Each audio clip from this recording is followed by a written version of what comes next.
pessoal, a aula de hoje tem como título Formação Política na Grécia Antiga e o Conceito de Cidadania. Logo de cara já dá para entender que a gente vai falar um pouco de história, né, lá do passado, da civilização grega, mas também de uma coisa que é muito importante para nós hoje, que é a cidadania. Já parou para pensar qual é o papel da cidadania na sua vida? Você se sente cidadão?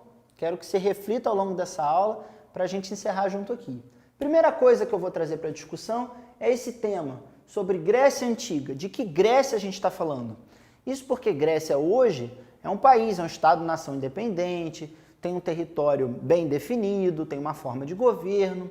Quando a gente está fazendo essa referência aqui de Grécia Antiga, estamos falando de uma Grécia de outros tempos, que se chamava para eles, né, de Hélade, que teve uma dinâmica histórica que a gente vai falar um pouquinho mais. Então eu vou chamar a atenção para vocês agora de um recurso que a gente tem aqui embaixo, que é uma linha do tempo com alguns dos períodos da história grega. A ideia não é que você decore essas datas ou esses nomes, mas que você perceba que essa civilização que a gente chama de Grécia Antiga, ela teve algumas variações importantes.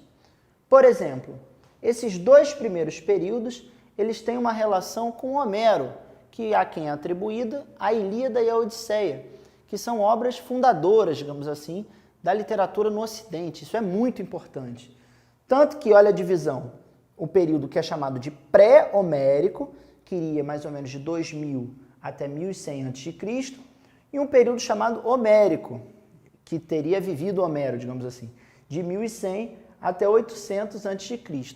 Teve também o período arcaico, onde já teve a formação de algumas civilizações na área da Hélade, na área da Grécia, que foi de 800 a 500 a.C., mas ainda não era aquele período que normalmente a gente faz mais referência, que é o chamado período clássico, que teria ido de 500 a 338 a.C., onde se fortaleceram as principais polis, onde teve o surgimento da filosofia.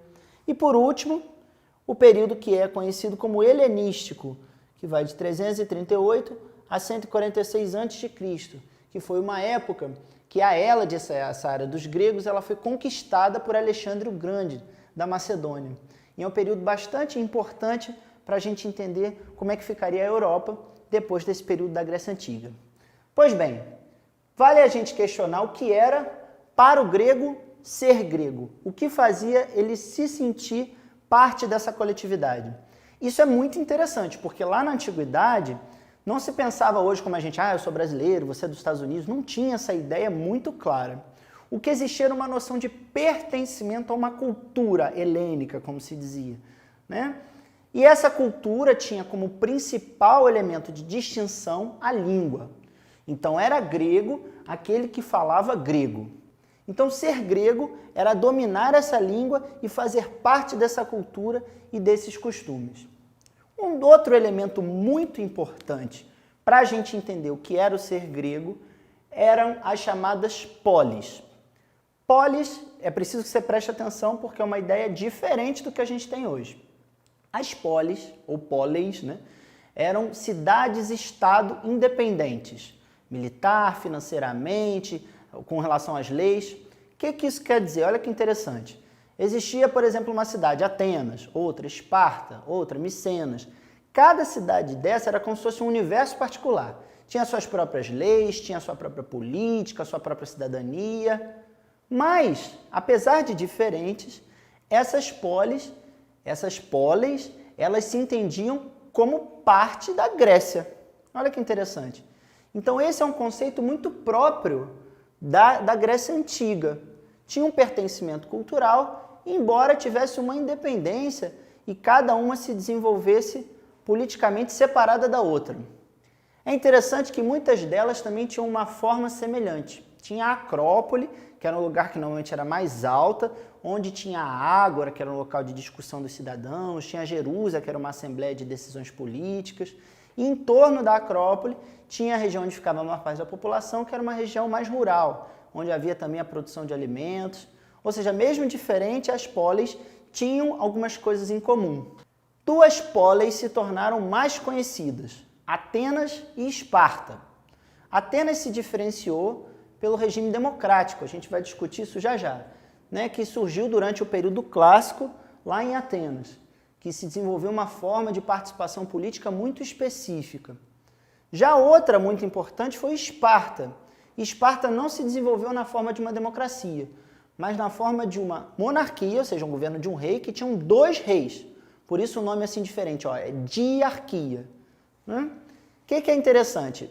Repara, novamente, eram independentes, mas tinham algumas coisas em comum.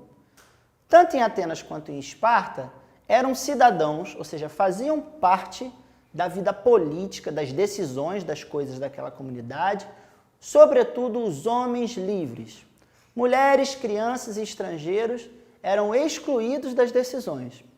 No caso específico de Esparta, as mulheres até tinham uma participação maior na política, mas não era nada parecido do que é hoje.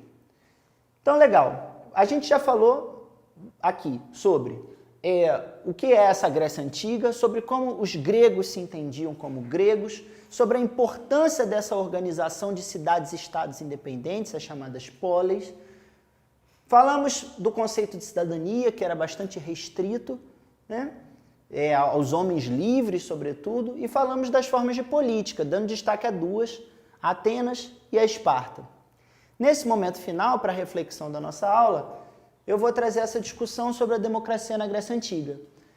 A democracia na Grécia, lá daquela época da Antiguidade, está muito relacionada a Atenas, que foi o principal exemplo.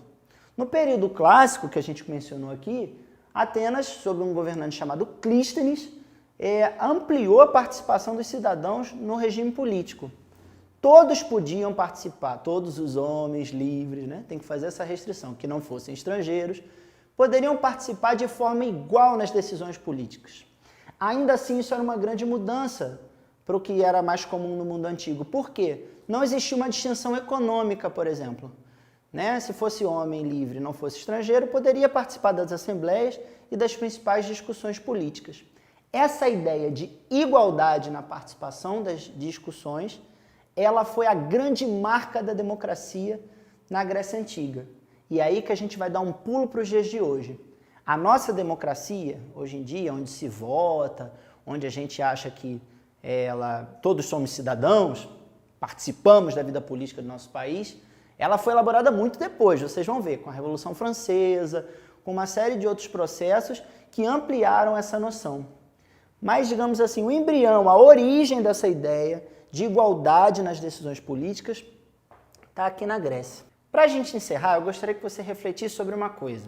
Essa noção de democracia, como a gente conversou aqui, de igualdade entre os cidadãos, ela surgiu na Grécia. E ela depois foi ampliada por meio de vários processos históricos, como é o caso da Revolução Francesa, como você ainda vai ver mais para frente. A grande questão é, hoje, se a gente for olhar lá na lei, na nossa democracia, existe uma igualdade de direitos entre os cidadãos, e todos são iguais em direitos perante a lei. Mas será que funciona realmente dessa forma? Ou será que não existe uma distância entre a cidadania no papel e como ela é executada na prática? Pensa sobre esse assunto e até uma próxima.